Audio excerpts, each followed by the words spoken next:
And a common question people ask older people if they could do it all over again, what would they do?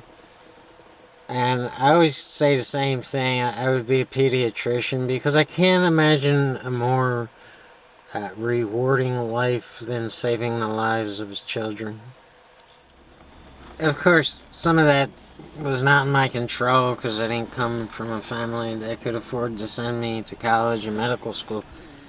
But I could have found some kind of way. I could have done better in school and got a scholarship. And um, I, I was a rebellious young man, and I made some bad choices. So I have nobody to blame for it but myself.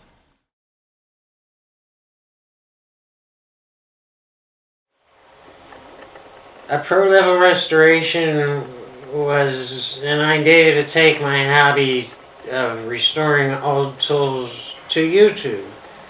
And it's particularly tools that were made and used during the industrial age of America.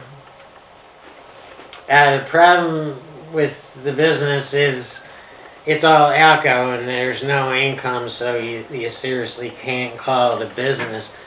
But I wanted to upgrade everything, and I wanted to eventually get into places where there is money to be made, like restoring old cars or old Victorian houses or bigger stuff. So while I never really had the money to get into that, I always stayed with restoring old tools because to me it was worth it. In my distorted mind, I was saving a life.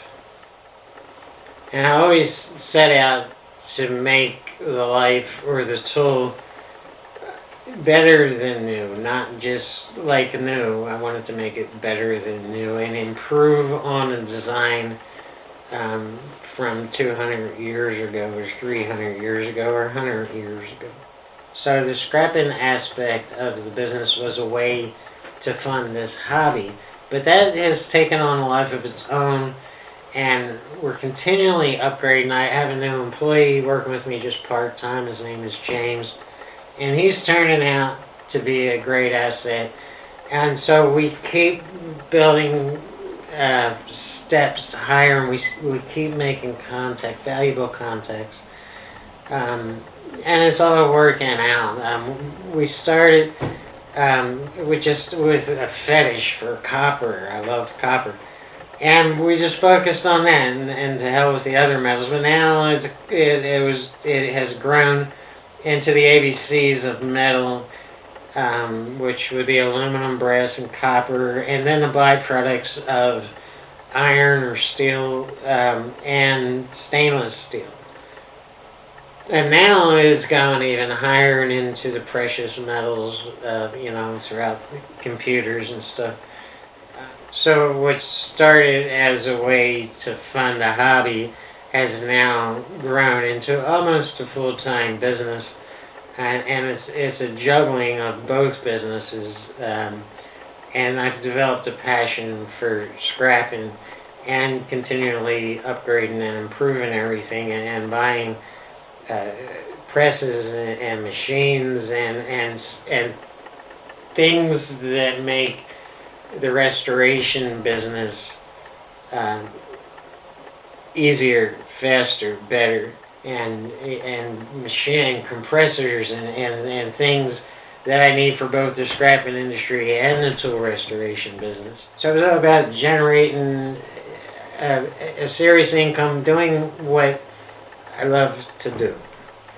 And it won't be long before we're restoring those old Victorian houses and those 69 Camaros and just doing what we love to do for a living. That is the ultimate dream, to make a serious income doing what you love to do. And that's we refuse to stop growing, and we keep on pumping more money back into this business to make this business grow and to entertain you guys and to kind of take you away from your problems as we grow.